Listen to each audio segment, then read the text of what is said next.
आज के खुसूसी दस्तरखान में घर के बने हुए मज़ेदार चने, खस्ता आलूओं की गार्निशिंग, नरम और मुलायम दही बड़े, अंडे के पकोड़े, मिक्स सब्ज़ी पकोड़े और ताज़ा मिक्स फ्रूट चाट शामिल हैं। सादा अज्जा से तैयार ये तमाम तरह के खालिस देसी जायका पेश करती हैं। अगर आपको घर का साफ़ सुथरा और लजीज खाना पसंद है तो ये मुकम्मल मेन्यू ज़रूर आजमाएं।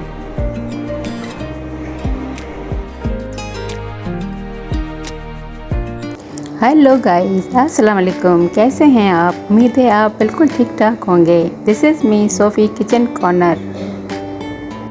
आज का दिन वाकई ख़ास था। किचन में सिर्फ खाना नहीं पक रहा था बल्कि मोहब्बत, खुलूस और अपनायत भी शामिल थी।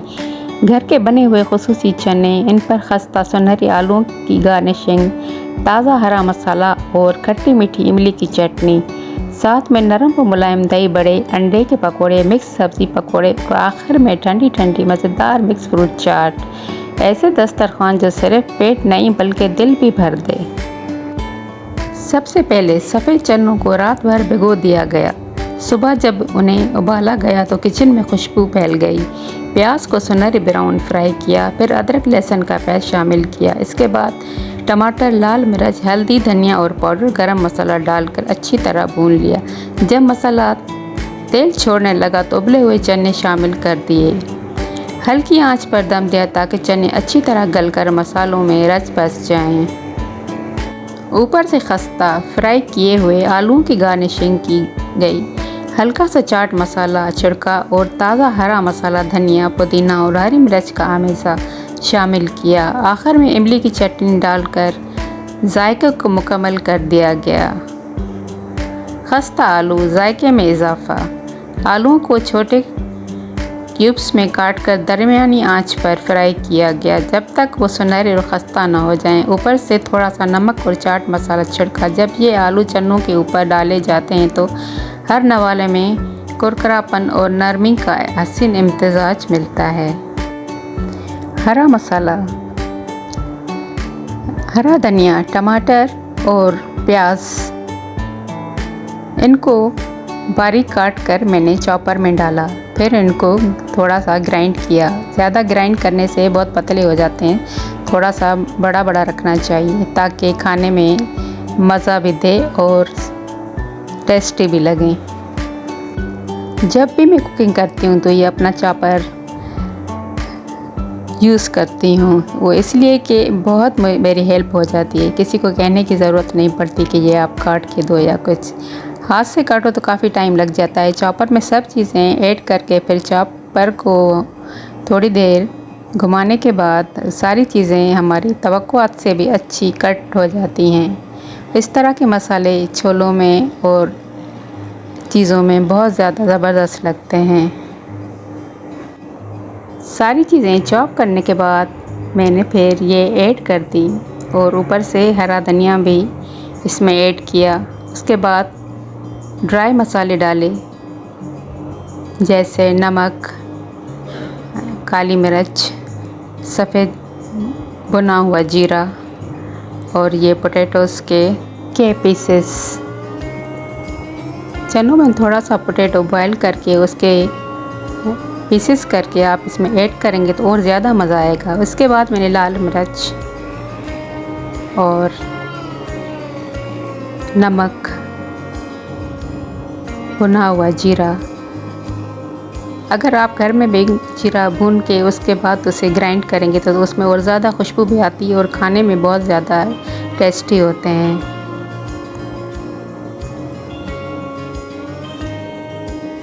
सारे मसाले ऐड करने के बाद फिर मैंने इनको मिक्स किया ताकि इक्वल हो जाएं इनका टेस्ट भी और सारे मसाले आपस में यकजा हो जाएं। वैसे मसाले इसके इतने ज़बरदस्त और टेस्टी हो जाते हैं कि हम लेमन की ज़रूरत नहीं पड़ती क्योंकि ऑलरेडी ये इतने ज़बरदस्त हैं। हर चीज़ इसमें शामिल है। प्याज, टमाटोज़, पोटैटोज़, इमली की चटनी और सब मसाले जो घर के बने हुए होते हैं। माशाल्लाह बहुत ज़बरदस्त बन जाते हैं ये छोले। अगर आप छोले घर पे बनाएंगे तो बहुत ज़्यादा इजी भी बनते हैं और ज़्यादा गले हुए अगर हों तो रात को आप इसको भिगो दें, थोड़ा सा तो सोडा डाल के थोड़ा सा नमक डाल के सारी रात भिगोने के बाद फिर सुबह को आप हल्की आंच पे इसको चढ़ा दें। फिर उसमें इजीली ये गल जाते हैं, फिर बनाने में कोई दिक्कत नहीं होती, इजीली बन जाते हैं।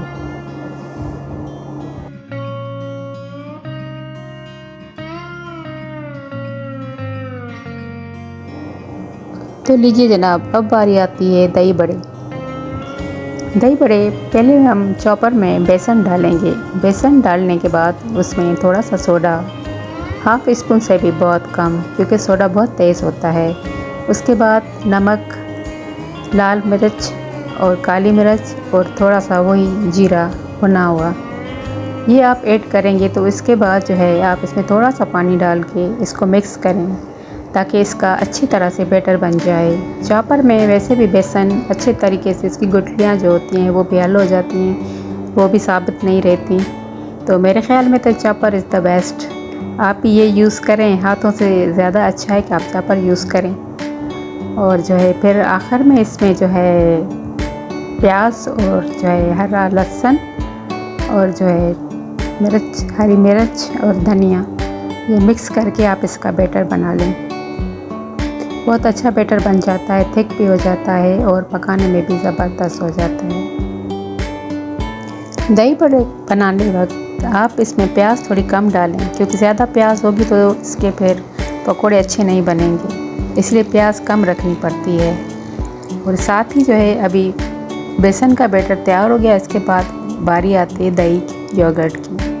अब योगर्ट में थोड़ा सा मसाला डाल के, नमक, मिर्च और काली मिर्च डाल के थोड़ा सा हल्का सा पानी डालें आप इसमें, क्योंकि दही बहुत थिक होती है। थोड़ा सा इसको पानी डाल के हम इक्वल कर देंगे। पानी डालने के बाद फिर हम इसे मिक्स करेंगे ताकि दही अच्छे से हमारी मिक्स हो जाए। लीजिए जी, दही हमारी तैयार है दही बड़ों के लिए। दूसरी तरफ तैयारी हो रही है अंडे के पकोड़ों की। अगर इफ्तारी में अंडे के पकोड़े ना हों तो बच्चों को मज़ा नहीं आता, कहते हैं ये लाजमी है, बहुत ज़रूरी है। अंडे के पकोड़े खाने में भी लजीज लगते हैं, अच्छे भी लगते हैं और बच्चों को क्या इसी बहाने कैल्शियम भी मिल जाती है। तो अंडे के पकोड़े लाजमी रोज़ ही बनते हैं, मेरे किचन में तो रोज़ ही बनते हैं। अब पता नहीं आपके किचन में रोज़ बनते हैं कि नहीं बनते। मेरे किचन में जब तक अंडे के पकोड़े ना हो ना, तब तक इफ्तारी का वो मज़ा नहीं आता। अंडे या बेसन में डिप करके फिर कढ़ाई में ऑयल गरम करके, फुल गरम करके ऑयल, फिर उसमें आप फ्राई करते जाएं, एक एक करके, 1 बाय 1 करके। अंडों के पकोड़े जब आप बनाएं तो इसमें जो है पूरी तरह से बेसन को डिप करें, अंडे को बेसन में, उसके बाद आप फ्राई करें, कढ़ाई में डालें। बहुत एहतियात से आप अंडों को डालें, क्योंकि इसके अंडों के बड़े छींटे आते हैं। क्योंकि अंडा जब बॉयल होता है, अगर बेसन सही लगा हुआ नहीं होगा तो अंडे ऑयल जो ऊपर आ जाता है उसका बार बार हाथों पे लगता है, कभी चेहरे पे लग जाते हैं इसकी छींटें। इसलिए एहतियात के साथ अंडे को फुल बेसन में डिप करके, उसके बाद कढ़ाई को आप इसकी आग आप थोड़ी कम कर दें। और अंडों का बैटर भी आप जो है थोड़ा थिक बनाएं। अगर पतला बैटर होगा तो उसमें अंडा पकोड़े बनने में मज़ा नहीं आएगा। थोड़ा सा थिक बेसन बनाना पड़ता है इसके लिए, इस तरह मैंने बनाया है। अब अंडे माशाल्लाह रेडी हो गए हैं हमारे। फ्राई करने के बाद आप अंडों को कढ़ाई से निकाल लें।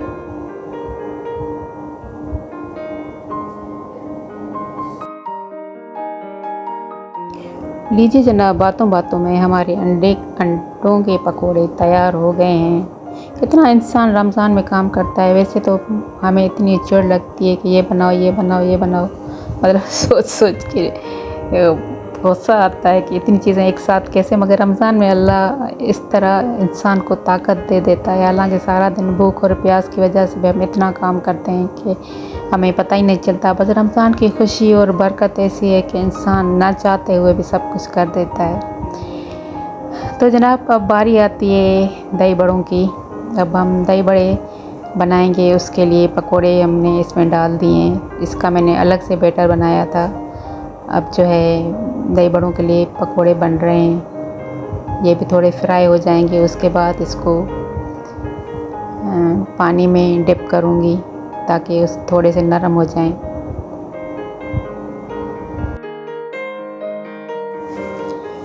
तो जनाब अभी पकोड़े तैयार हो गए, हमारे दही बड़े बनने के रेडी हैं। अब इसको उतारने के बाद इसको मैं पानी में डालूँगी 5 मिनट के लिए ताकि ये थोड़े नरम हो जाएं।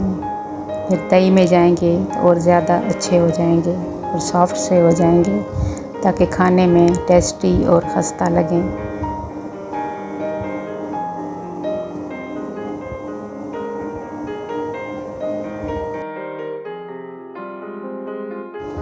तो दोस्तों अभी बारी आती है मिक्स पकौड़ों की। फाइनल हैं ये।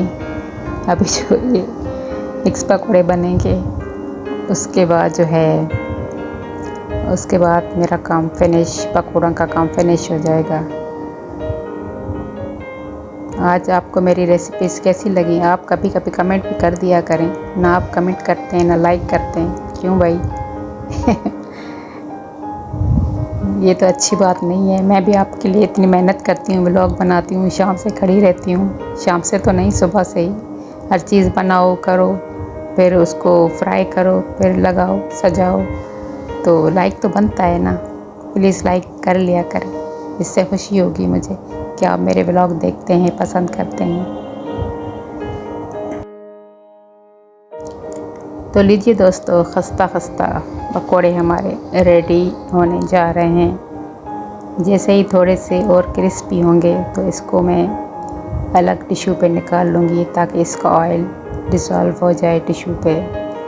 ज़्यादा ऑयल खाने में अच्छा नहीं लगता और सेहत के लिए भी ऑयल ज़्यादा अच्छा नहीं लगता, मगर रमज़ान में तो ऑयल के बगैर कोई चीज़ बनती ही नहीं है। ये चीज़ें तो ऑयल में ही बनती हैं।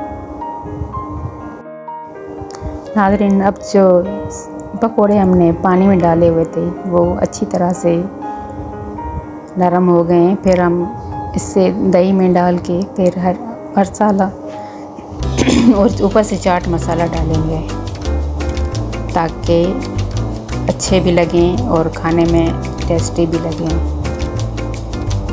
आप अगर मेरे तरीके से दही बड़े बनाएंगे तो आपको बहुत पसंद आएंगे, क्योंकि मैं ज़्यादा मसाले नहीं डालती, बिल्कुल सिंपल लाइट रखती हूँ ताकि बच्चे भी खा सकें और बड़े भी। ज़्यादा मसाला अगर डालो तो रेसिडेट करते हैं। दोस्तों, अगर आज का ब्लॉग आपको पसंद आया हो, आज की रेसिपीज आपको पसंद आई हो तो लाइक करना ना भूलिएगा। सदा खुश रहें, आबाद रहें। इंशाल्लाह मिलते हैं दूसरे ब्लॉग में। तब तक के लिए अल्लाह हाफिज़। अपना बहुत सारा ख्याल रखिएगा। हमेशा खुश रहें, आबाद रहें।